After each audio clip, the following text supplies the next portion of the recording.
So you should already know that differentiation is that you're given y or f of x or something, and you find dy over dx or f prime of x. For example, if you have y equals 4x squared minus 6x plus 8, you should be able to do in your head dy over dx is equal to 8x minus 6. And that should be pretty easy. And what antidifferentiation is like the reverse.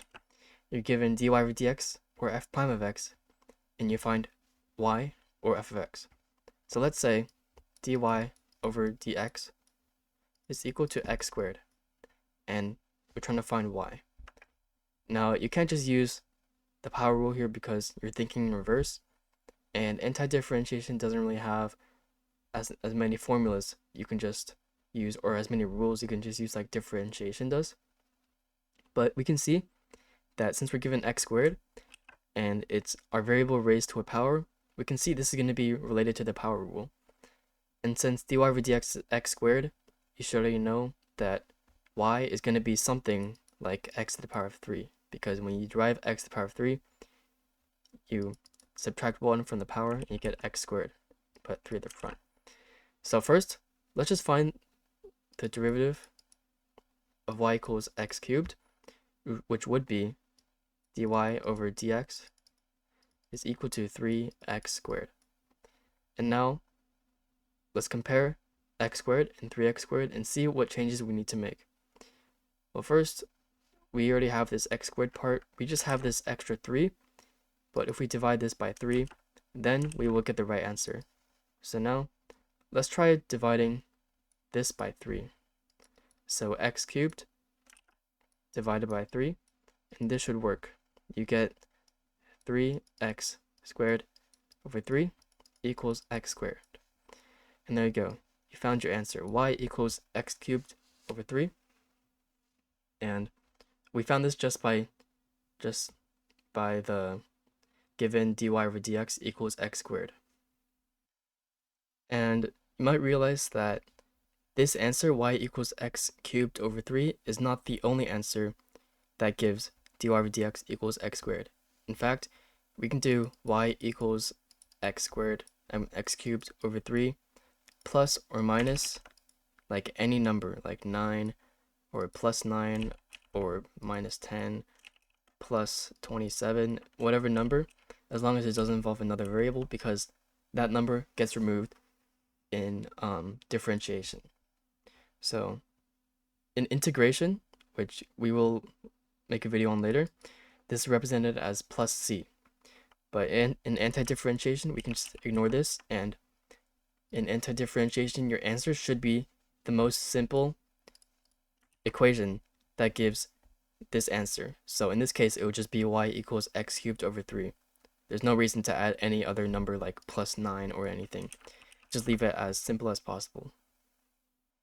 And a more specific definition for differentiation and antidifferentiation is that if we have big f of x and big f of x is a function of x, then if big f prime of x is equal to f of x, then we can say the derivative of big f of x is small f of x, and the antiderivative of f of x is big f of x.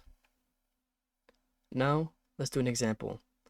Let's say we have f prime of x is equal to x to the power of negative 4, and we need to find f of x. And as our example that I gave in the beginning, since this is just x, our variable raised to the power of something, this is going to be power rule. And like I said, f of x is going to be something with negative 4 plus 1, because in this case is x power negative 3, because when you derive this, it's going to subtract 1 from the exponent. So let's see what f prime of x is equal to if f of x is equal to x to the negative 3rd.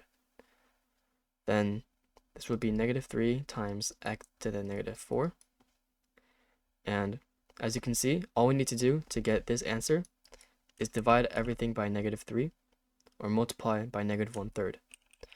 So it should be pretty easy solution. Divide by 3 and make a negative. And now let's see if that's right.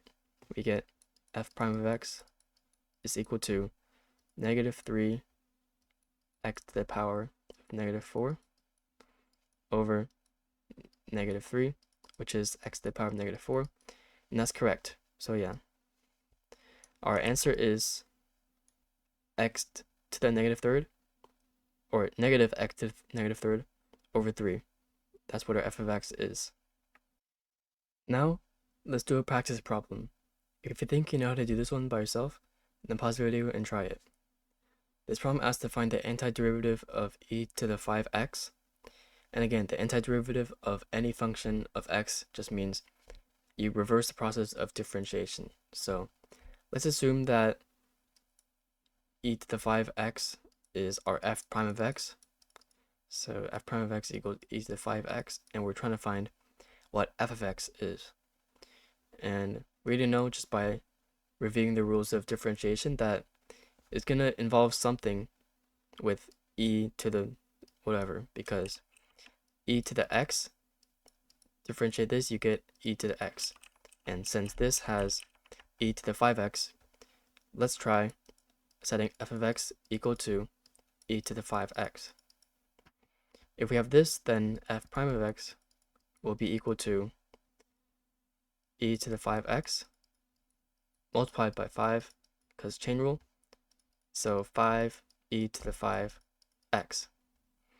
And again, at this point, it should be obvious what you need to do to get to this answer. You just divide by 5. So which means that all we need to do to our f of x is divide it by 5. And it should be our answer. But let's double check. F prime of x is equal to e to the 5x times 5 all over 5. These cancel out, you get e to the 5x. So it's correct, yeah. And our answer is f of x, or just our answer is e to the 5x over 5. Now, let's do another practice problem. If you think you can do this one by yourself, then pause the video and try it. This problem says to find the antiderivative of 2x plus 1 all cubed. And as always, let's just assume this is f prime of x. You don't have to write this part down. You don't have to write f prime of x equals. I'm just doing it so you can visualize it better. Let's say f prime of x is equal to 2x plus 1 to the power of 3. And I know that this is going to involve something with 2x plus 1 to the power of 4, because if we just set this to something like in the chain rule and we use the power rule, we're going to get something like this. So let's try it with f of x equals to this. And then we're going to get 4, or f prime of x is equal to 4 times 2x plus 1 to the power of 3 times 2, which is 8 times 2x plus 1 to the power of 3. And see, yeah, I was right. We get this 2x plus 1 to the power of 3 from 2x plus 1 to the power of 4, because we were raising something to the power of 3. And if you keep this inside this and just treat it as like one variable or function in the chain rule, then you can just treat it like a power rule. That's what I did. And it should be pretty obvious again what to do. You just divide it by 8 to get your actual answer. And this should be our final answer, but again, we have to double check. If we do this, then f prime of x will be equal to 4 times 2x plus 1 to the third times 2 over 8. These cancel out, and we get 2x plus 1 to the power of 3. So yeah, our final answer is 2x plus 1 to the power of 4 over 8.